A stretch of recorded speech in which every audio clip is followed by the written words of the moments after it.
Buenos días, vamos a estudiar las leyes de idolatría, capítulo 2, halajá 1.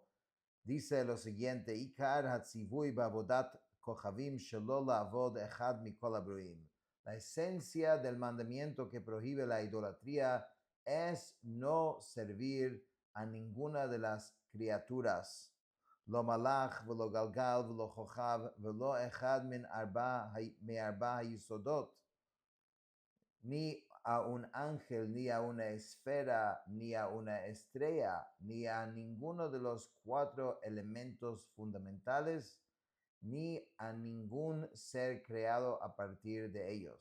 Dice, incluso si la persona que sirve sabe que Dios es el Dios verdadero y sirve a la criatura del modo en que Enosh y los hombres de su generación sirvieron originalmente a las estrellas, es considerado idólatra. Nosotros habíamos visto que en la época de Enosh, el nieto de Adam Harishon, empezaron con una intención, digamos, no tan mala, que terminó siendo un error muy grave, porque de ahí terminaron sirviendo a los ídolos y las formas. En la época de Enosh todavía reconocían que Dios era el amo del universo y que creó todo, y era el deseo de Dios de que ellos lo sirvan. Pero de ese error llegó el error mucho más grave. La Torah nos advierte acerca de esto al decir: no sea que alcen sus ojos al cielo y vean el sol, la luna y las estrellas, y se inclinen y los sirvan, aquello que Hashem tu Dios asignó a todos los pueblos. Este versículo implica que podrías investigar con el ojo del corazón y podría parecerte que estos seres gobiernan el mundo, habiendo sido asignados por Dios a todas las naciones para existir, vivir y no cesar de existir, como ocurre con las demás creaciones del mundo. Por lo tanto, podrías decir que es apropiado inclinarse ante ellos y servirlos. Por esta razón, la Torah ordena: cuídense mucho de que su corazón no sea seducido y se desvíen y sirvan a otros dioses. Esto implica que los pensamientos del corazón no deben desviarte para servir a estos seres y convertirlos en intermediarios entre tú y el Creador. Entonces ahí tenemos la prohibición expresa, y sale en la Torah ya ese temor de que las personas empiezan a servir a los cuerpos celestiales. Halajá 2. Dice: Sfarim rabim chibru ovdei kochavim bavodata, heichikar avodata, ma maaseh mishpateha. Los idólatras han compuesto muchos libros acerca de su culto, describiendo cuál es la esencia de su servicio, cuáles son sus prácticas y cuáles son sus estatutos. Dice Tzivanu HaKadosh Baruch Hu, Shelo likrot ba'otan hasfarim klal, velo neharher ba, velo bedavar midvarea. El santo bendito es, bendito sea, nos ha ordenado no leer en absoluto esos libros, ni reflexionar acerca de ellos, ni sobre ningún asunto relacionado con ellos. Incluso está prohibido mirar la imagen de un ídolo, como está dicho, Shenemar, como está dicho, al tifnu el ha'elilim, no se vuelvan hacia los ídolos. ובעניין הזה נאמר, ופן תדרוש לאלוהיהם לאמור, איכה יעבדו שלא תשאל על דרך עבודתה היכו. Asimismo está dicho: cuídate, no sea que indagues acerca de sus dioses, diciendo cómo servían estas naciones a sus dioses. O sea, quizás la persona por cultura, por interés, por curiosidad, empieza a leer, esto es, esto es prohibido. Esto prohíbe investigar la naturaleza de su culto, incluso si uno mismo no los sirve. Este asunto al final te llevará a volverte hacia la idolatría y servirla como ellos, como continúa el versículo diciendo, para que yo también haga lo mismo. Que la persona, el versículo termina diciendo que la persona investiga y hace todo esto para finalmente decir, yo también voy a hacer lo mismo. Halajá 3. Todas estas prohibiciones tienen un mismo objetivo, que la persona no preste atención a la idolatría. Quien realiza un acto que demuestra que se ocupa o se interesa por la idolatría, recibe azotes como castigo. La idolatría no es el único respecto al cual se nos prohíbe prestar atención. Más bien, se nos advierte que que no consideremos ningún pensamiento que pueda llevarnos a arrancar uno de los fundamentos de la Torá.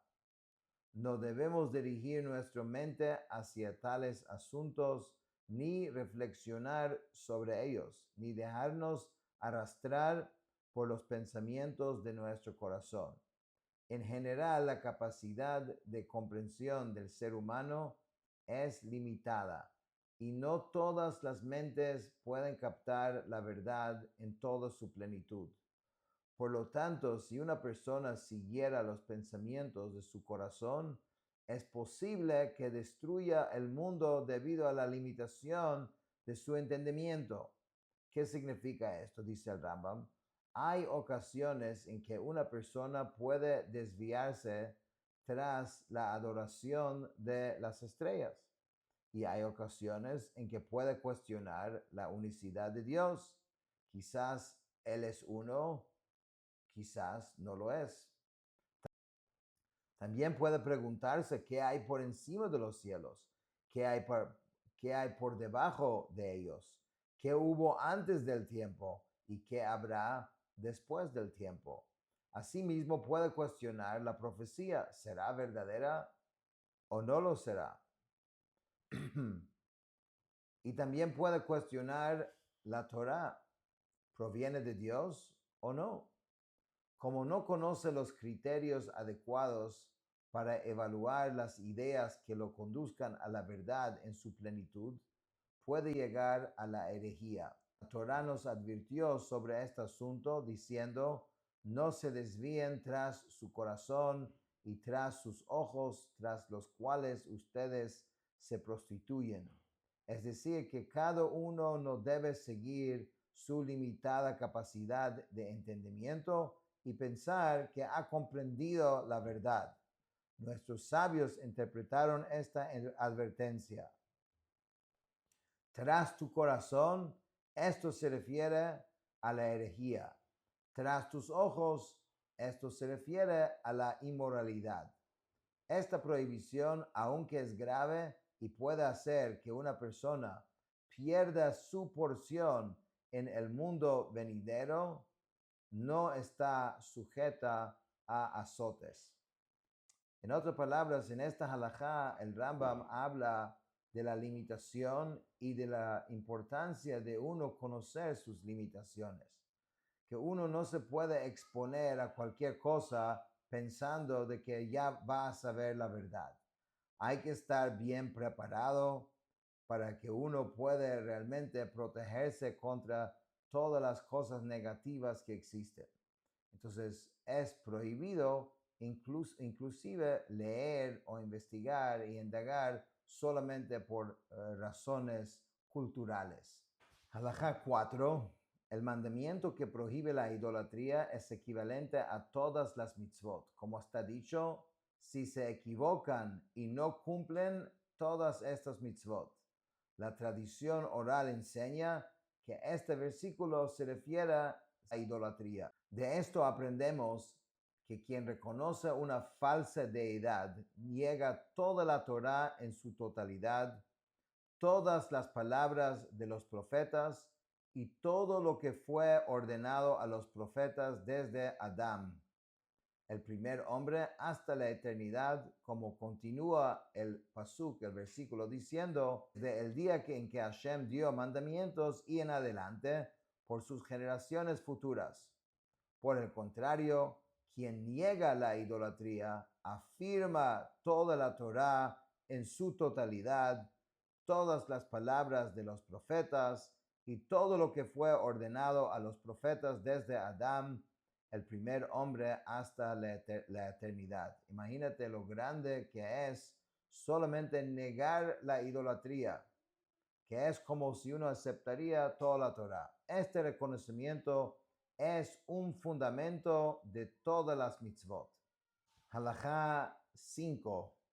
Yisrael she'avad avodat kochavim, harei hu she'oved kochavim lechol davar, ve'eino Yisrael she'over avera sheyesh bo skila.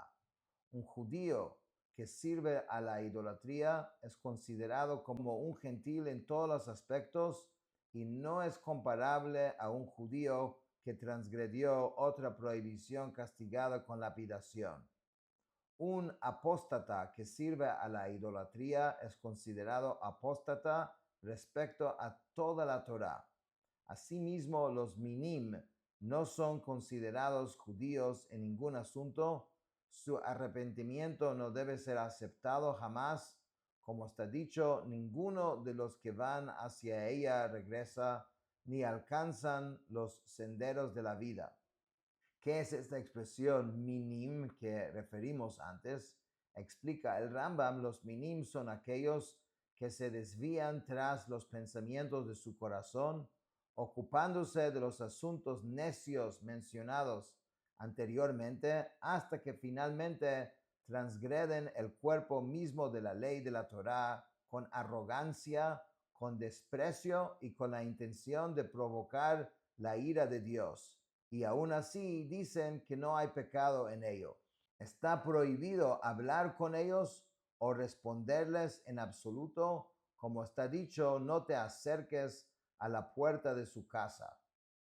Se puede asumir que los pensamientos de un min están dirigidos hacia la idolatría. Esto es interesante en el sentido de que siempre hay posibilidad para hacer teshuvah, para retornar. Y creo que el Rambam no está negando esa posibilidad aquí, pero de la importancia que es de no exponerse a estas ideas o a las personas que promueven estas ideas, vemos que la ley es muy, muy estricto al respecto. Halakha 6. Kol hamodeh ba'avodat kochavim shehi emet, af al pi shelo avada, harei ze mecharef umegadef et Hashem hanichbad v'hanora. Quien acepta una falsa deidad como verdadera, aun cuando no la sirve efectivamente, profana y blasfema el nombre glorioso y temible de Dios. Ve'echad ha'oved avodat kochavim, ve'echad hamegadef et Hashem.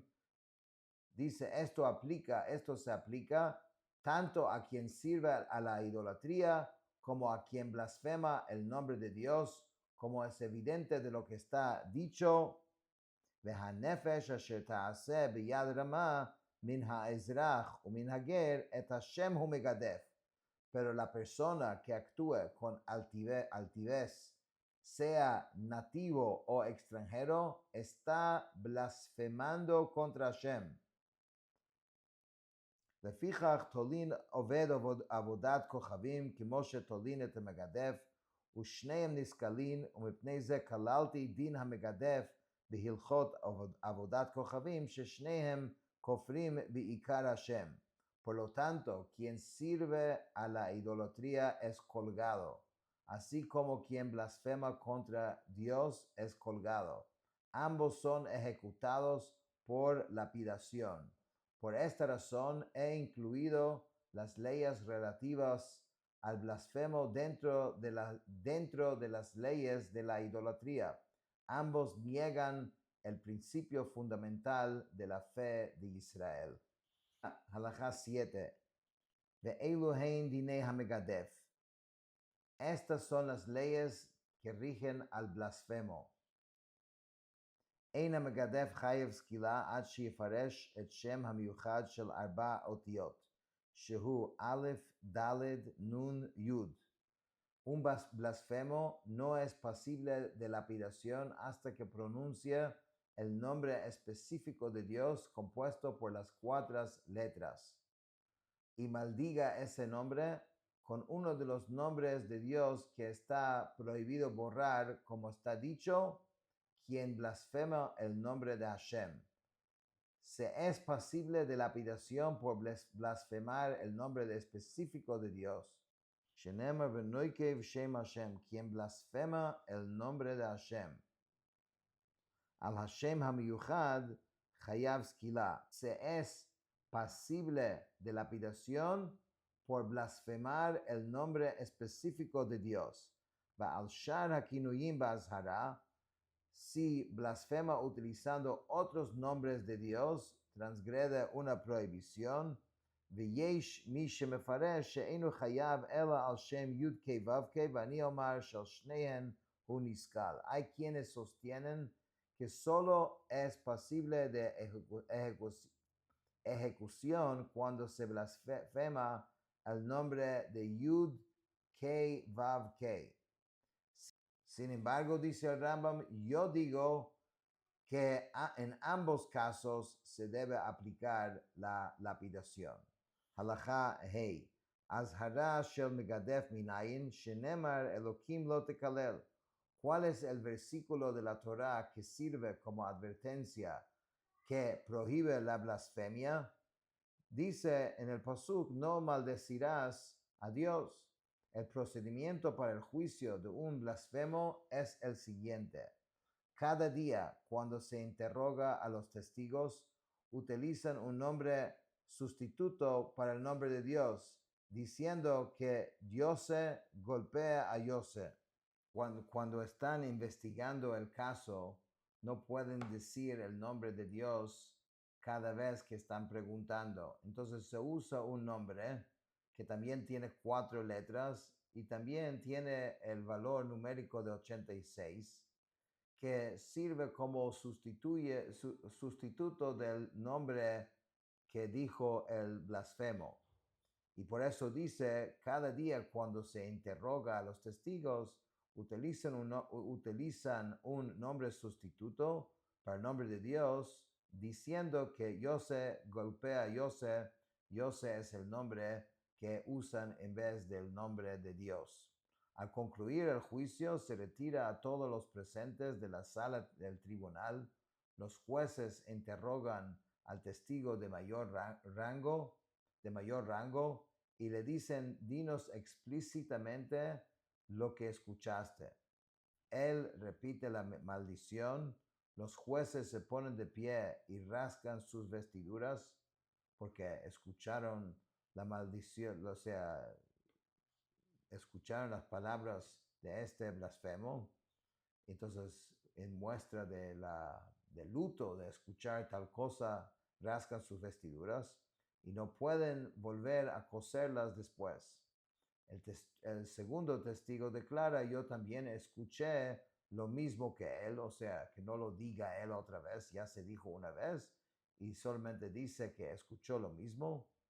Y si hay muchos testigos, todos deben decir, escuché lo mismo. Halajá 9.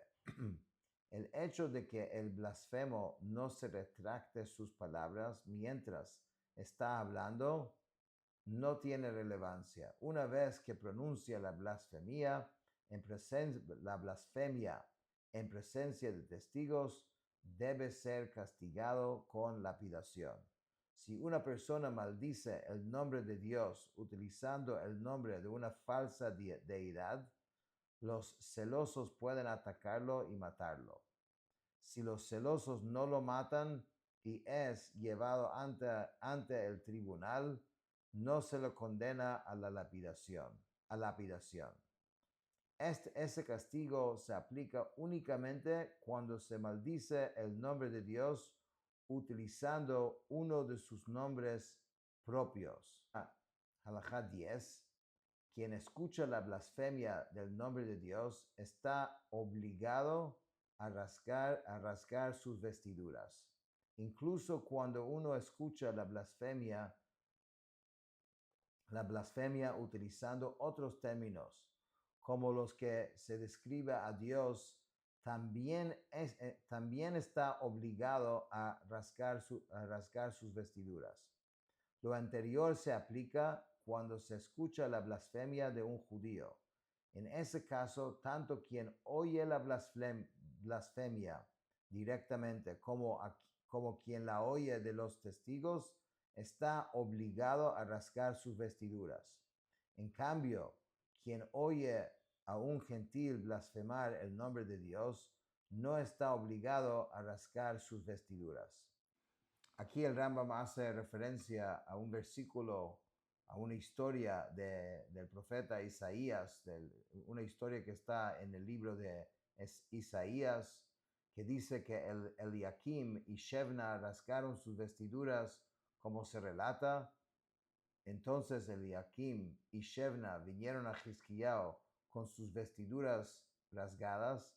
Lo hicieron porque Rabshakeh era un judío apóstata. En la historia, el que había blasfemado, aún que no era un hombre justo y una persona buena, pero al final fue un judío.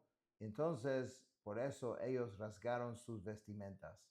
Antes de su ejecución, todos los testigos y los jueces colocan sus manos sobre la cabeza del blasfemo y le dicen: tú eres responsable de tu muerte.